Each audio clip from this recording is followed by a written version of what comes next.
Hi guys, welcome back to Math with OG. In this video, we'll be looking at some notations in sets and representation of sets. So while we explain representation of sets or representation in sets, we'll be explaining some notations in sets because we are going to apply them under the topic representation of sets. So how do we represent sets? Basically, sets can be presented in two ways. In our previous video, we've already looked at one way of presenting sets. So if you remember in our previous video, we were talking about a set of ugly girls, which is not a set in mathematics, so that's out of the picture. But a set of boys whose height is less than 5 feet, that's a set in mathematics. And that method of representing sets is set builder form. We call that the set builder form. So all the type of sets we listed in our previous video, we call them set builder form. You can remember when we said the set of all the months in a year beginning with J, that is a set builder form. But if I enclose it and bring out all the months beginning with J, which is January, June, and July, we call that tabular form or roster form. So those are the two ways we present sets. So let's look at the definition. Number one, we have the tabular form or roster form. As you can see on the board, in this method, we list all the members of the set, separating them by means of commas and enclosing them in curly brackets. So this is the type of bracket we use in set. It's just a convention. So this is how we know that what we are talking about in mathematics is set. So an example is A is equal to a set containing 1, 2, 3, 4. As simple as that. Now, before we proceed, you can see that the A here is capital letter A. So take note that in set, we make use of capital letters when writing the set. So set A is capital letter A, set B is capital letter B, set F is capital letter F. However, if we have alphabets as members of the set, we make use of small letters. So if this set A is a set containing A, B, C, D, so I'll write it this way: set A is equal to small letter A, small letter B, small letter C, and small letter D. By convention, we don't use capital letters as members of the set. Now that we've talked about that, now these guys 1, 2, 3, 4 are called members of the set. And how do we write that an element is a member of the set? So if I want to write that 1 is a member of set A, I'll simply write here 1 is a member of set A. So this is how we denote it. 1 is a member of set A. And as you can see, 1, 2, 3, 4 are members of the set. It means 7 is not a member of set A. So how do I represent that here? I'll simply write 7 is not a member of set A. 7 is not a member of set A. You can see this slash here. This means it's not a member, it's a member. It's not a member, it's a member. Now that's that for tabular form or roster form and some of the notations. Now let's move on to set builder form or rule method. In this method, instead of listing all the elements of a set or of the set, we write the set by some special properties satisfied by all its elements.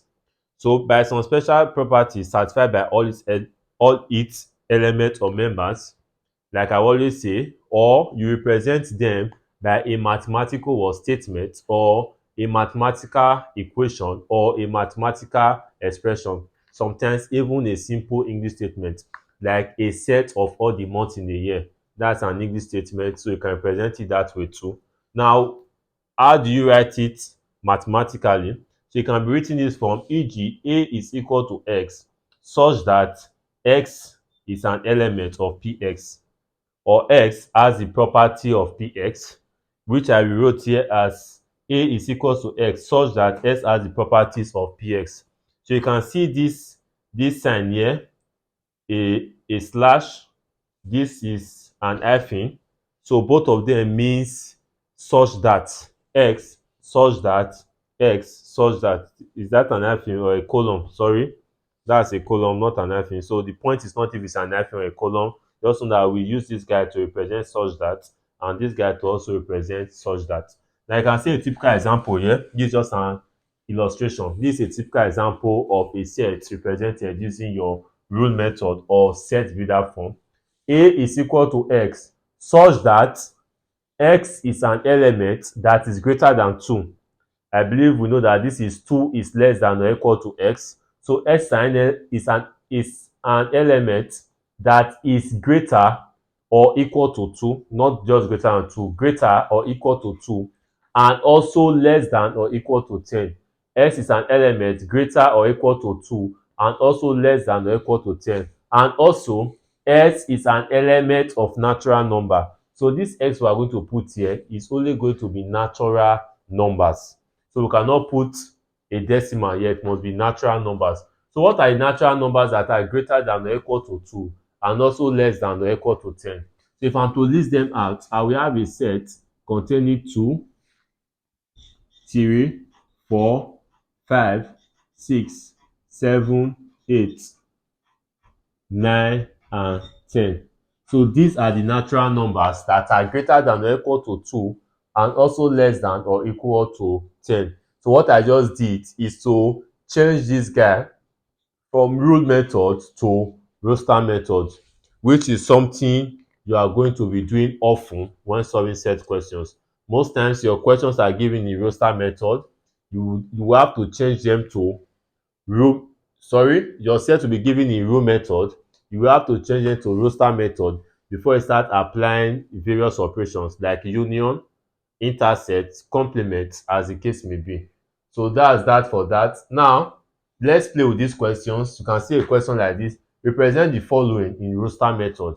Now A, B, and C were given to you in rule method, but you are asked to represent them in roster method. Which are things you are going to do during operations in sets. So it's better you know them now so that it will be easier for you to just learn operations in sets without going back to learn how to change from rule method to roster method. Now the first question, A. Set A, we are told that set A is equal to x such that x is a natural number less than 6. Natural numbers, like I said, are positive whole numbers. Now what are the positive whole numbers that are less than 6? As you can see, it is not less than or equal to, it is simply less than 6. So 0 is not a positive whole number. 0 is neither positive nor negative. It's just a whole number that is not positive and it's not negative. So the smallest whole number that is less than 6 is simply 1. So we are going to have a 1 here. The next is 2, the next is 3, the next is 4, and lastly we have what? 5. So this is this set in roster method. Now B, we are told that B is equal to x such that x is a 2-digit number. B is equal to x such that x is a 2-digit number such that the sum of its digits is 8. So we have a 2-digit numbers. What are 2-digit numbers? Numbers that have only 2 numbers in them. Now it's not even making sense, but you get what I'm saying. 2 numbers, and the smallest of those 2-digit numbers is 10 and the biggest is 99. Number less than 10 is 9, that is a 1-digit number. Number greater than 99 is 100, that is a 3-digit number. So we are dealing with 2-digit numbers that when you add these 2 digits, your answer will be equal to 8. I believe you get that now. So my B here will be equal to 1 plus what will give us 8? 7. So we are going to have a 17. 2 plus what will give us 8? 6. We are going to have a 26. We are going to have a 35. We are going to have a 44. We are going to have a 53. We are going to have a 62. We are going to have a 71. And lastly, we are going to have 80. Yeah, 80 is a 2-digit number. So we have 80. And that will be it. 17, 26, 35, 44, 53, 62, 71, and 80. I hope I didn't make any mistake when answering that. So that's that for B.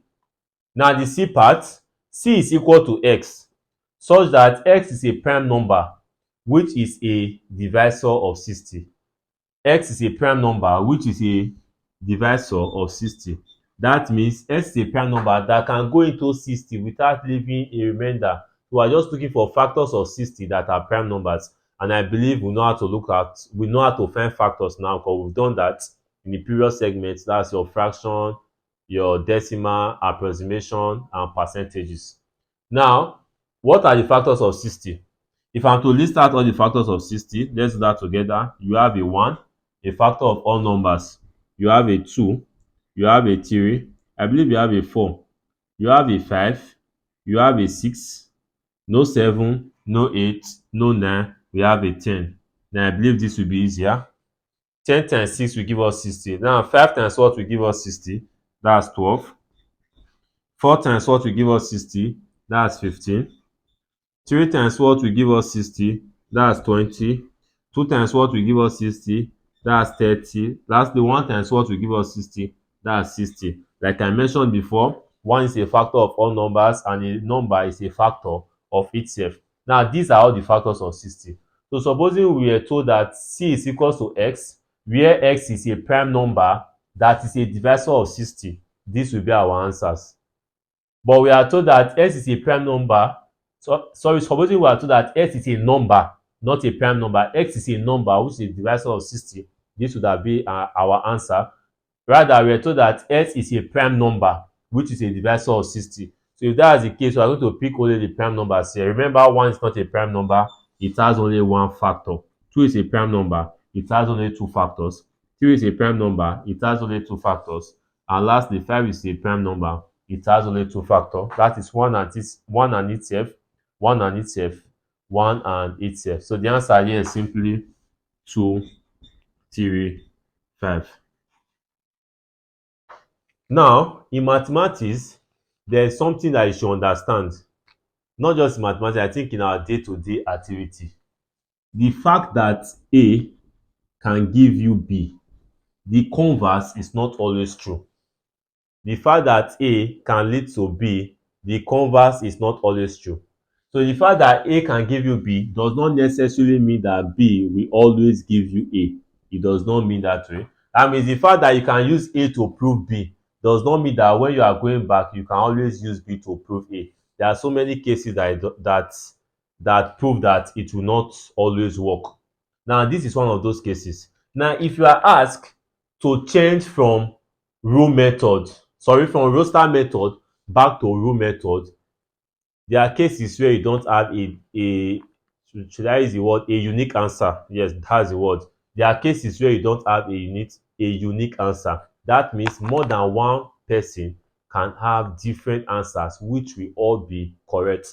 So under rare cases, we will be asked to convert from roster method back to rule method. What is common is from rule method to roster method, you must have only one unique answer. And in mathematics, whenever you solve questions that don't give you unique answers, you are not usually examined on those type of questions because we deal with unique answers in mathematics. Now, let me explain why that's not always the case, going from roster to rule method. Now, take a look at this question. You're asked to put this guy in rule method. This is roster method. And as you can see, that's what we have here. Roster method 2, 3, 5. So you can say now that changing this guy to rule method is simply X such that X is a prime number which is a divisor of 60. You are correct. Does that mean that that's the only correct answer? No, the other answer. I can change this guy to S such that S is a prime number which is a divisor of 30. My answer will still be 2, 3, 5. What are the prime divisors of 30? It's still 2, 3, and 5. Someone else will say no, the answer is a prime divisor of 90. The answer is still correct. Someone else will say no, it's 120.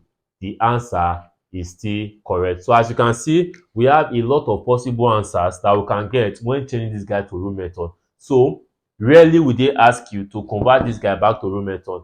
Another person can say no, this is X such that X is the first 3 prime numbers.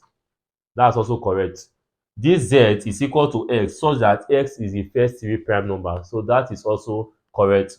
So what you should take note from this class is that you are supposed to know how to convert from roster method to rule method. Knowing how to convert back is not necessarily important. So now that you've known that, solving questions under operations in sets will not be that difficult because you've already learned how to pass this step. Then when you learn the operations, it will be easier for you to focus on learning the operations and not learning how to convert from rule method to roster method. I believe this is where we'll be calling it a day under representation of sets. In our next video, we'll move on to cardinality of a set. What does cardinality of a set mean? If you ask to find the cardinality of a given set, what do you do? And what are the various type of cardinality of a set that we have? That are the special cases of cardinality of a set that we have. That's all what we'll be looking at in our next video. So thanks for watching this video. Kindly use the like button if you find the video to be informative. Don't forget to subscribe. Don't forget to share to friends and leave your comments if there's any error in our calculations or if there's any question you wish to ask. Leave your comments using the comment section. So see you guys in our next video. Bye for now.